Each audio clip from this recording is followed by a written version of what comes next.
Hello, everyone. Welcome to week 7 of English 101. I'm so proud of you for making it this far. That is quite an achievement. We have a couple of assignments due this week. We are handing in our final essay through the assignments area, and I'll go through that briefly later. We will also be completing a quiz on subordinate conjunctions. And finally, as always, we have a lesson.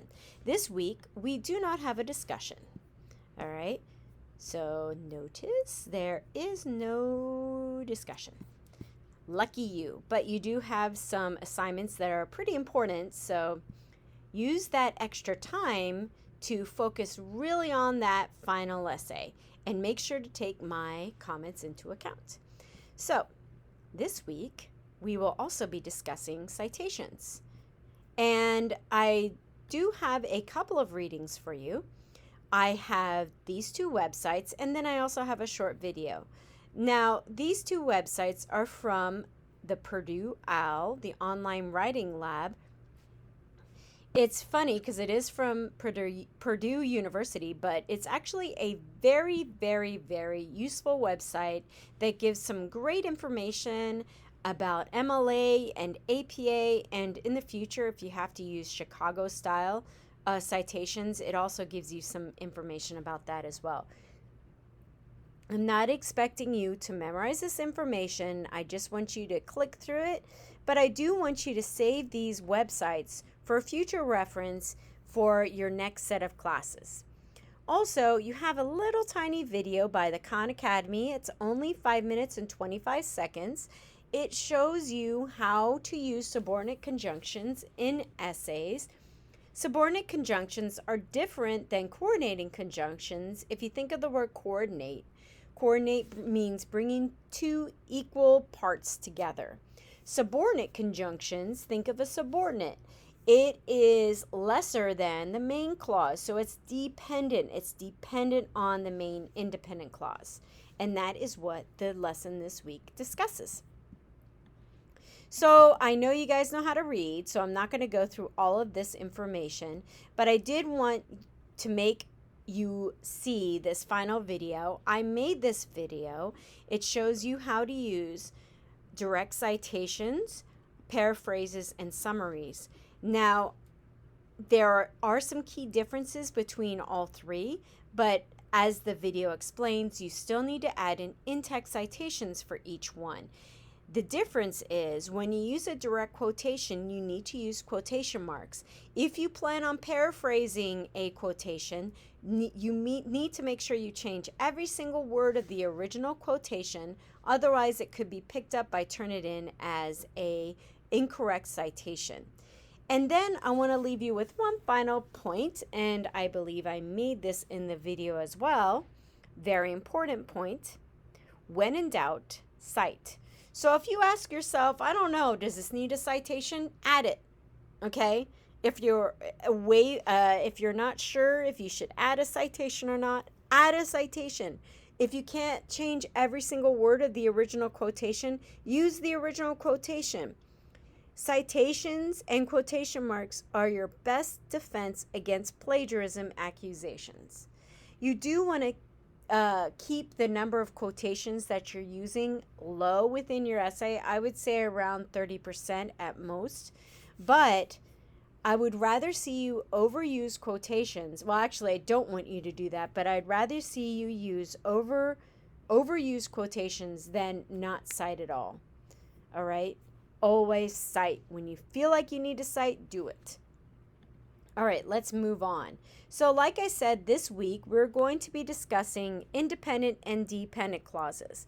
Read the lesson, watch the video, but I want to give you a couple of little examples for you to keep in mind as you move forward. So let's look at this sentence. So in this sentence, the subordinate clause, the subordinate conjunction begins a sentence, okay? So this whole clause is dependent on this clause. This is the independent clause. Let's take a look at it. They is the subject, will go is the predicate, for a walk is the prepositional phrase that is modifying the predicate. So they'll go for a walk is a complete sentence. And you can hear that, right? Now, let's look at this sentence. Once the dogs eat. Do you hear that fragment? All right. What is making this a fragment is the word once. Once is a subordinate conjunction. When you add it to a complete sentence, so this is a complete independent clause without the once. The dogs eat. The dogs is the subject, eat is the verb. But once you add this word to the beginning, you're making it a subordinate clause. And this subordinate clause is dependent on the independent clause. So let's look at the next one. While being a principal is a good job, teaching is better. Teaching, oddly enough, is a subject, is better, is the predicate. Okay, so this is a complete sentence. Teaching is better. Now let's look at the dependent clause. While being a principal is a good job. Doesn't that sound like a fragment? Yes, the reason why is because it begins with the word while. While is a subordinate conjunction, and it's making this clause dependent on this independent clause. Now, it doesn't always have to start a sentence. Sometimes it can end a sentence. It can come after the independent clause. So note here, when it starts before the independent clause, you need to add a comma. When it comes after the independent clause, you don't use a comma. So let's look at this one. The sun rises in the east is an independent clause. The sun is a subject. Rises in the east is the predicate. It sets in the west. That's also an independent clause, right? You can hear it. It is a subject, sets in the west is a predicate. However, it has this word here, although. Although is a subordinate conjunction. So when you add although before an independent clause, it becomes dependent. And it becomes dependent on an independent clause. So, and you can hear that when I read it out loud to you. Although it sets in the west. That sounds like a fragment, right? And what is making it a fragment is the word although. Now, it is ending the sentence, right? So this independent clause is at the end of a sentence. So because it's ending the sentence, it's following the independent clause, you do not need a comma. Think of a dependent clause. It's dependent, right? It would follow. If you think of a dependent, it follows the independent person, right? Think of a child. It follows the mother, all right? So when it follows, you don't need the comma. But let's say the child is coming before the mother, all right? You need the comma because the mother is the independent part of a sentence, okay? So think of the independent clause as the mother and the dependent clause as the child. I don't know if that makes any sense. I hope so. In any case, that is what your quiz is going to focus on today, this week. All right, so good luck with that. Try these practice questions, and hopefully that will help you. You do have 2 assignments due this week. The first one is the actual essay. Now, make sure you read through the directions carefully, all right?